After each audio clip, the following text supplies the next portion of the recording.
नमस्कार, हमारा social media platform देख रहे हैं आप और मैं हूं आपके साथ अमनदीप सक्सेना। तो आज हम बात करेंगे कि भारत से अपराध करके लोग विदेश क्यों भाग जाते हैं या यूं कहें कि लंदन भाग जाते हैं। आज हम आपको बताएंगे कि ऐसा क्यों होता है। सिर्फ भारत के ही नहीं, काफ़ी सारे देशों से लोग अपराध करके विदेश भाग जाते हैं। अगर आप भारत के अपराधियों की बात करें तो आप नीरव मोदी, विजय माल्या या आईपीएल घोटाले वाले ललित मोदी, आप किसी की भी बात कर लो, सब भारत से विदेश भागे हुए हैं। आपको बता दें कि इंग्लैंड दुनिया के जितने भी करोड़पति हैं उन्हें एक तरीके से बुलाता है और गोल्डन वीज़ा प्रोवाइड कराता है, जिसके तहत अगर आप इंग्लैंड में आकर 2 मिलियन पाउंड का इन्वेस्टमेंट करते हैं किसी भी सेक्टर में, तो वो आपको कुछ साल तक रहने की गारंटी दे देते हैं, चाहे आप अपने देश में कैसा भी अपराध करके आए हों। अब अगर आपने भारत की बात करें तो ऐसा नहीं है कि यह अपराध करके विदेश चले जाएंगे तो भारत देश कुछ नहीं कर पाएगा।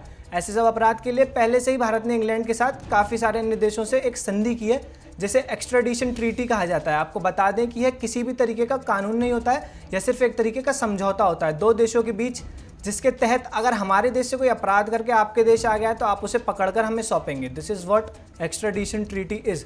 अब इसके अंदर भी दो बातें हैं। एक होता है फाइनेंशियल स्कैम, जिसके अंदर अपराधी खुलेआम लंदन में घूमते हैं तो उसके लिए सिर्फ प्रत्यार्पण कराया जाता है, और कुछ अपराधी ऐसे होते हैं जो छुपे होते हैं, जिनके लिए इंटरपोल, जिसे इंटर पुलिस एक नोटिस जारी करता है। ऐसे नोटिस को बोलते हैं रेड कॉर्नर नोटिस।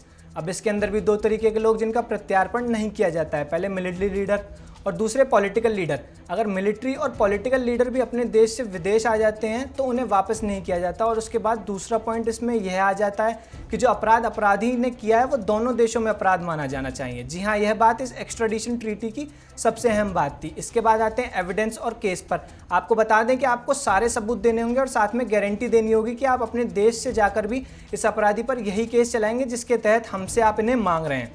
इसके बाद बात आती है इंग्लैंड के कोर्ट्स की। सबसे पहला डिस्ट्रिक्ट कोर्ट, फिर हाई कोर्ट और फिर सुप्रीम कोर्ट, और सबसे आखिर में European courts of human rights.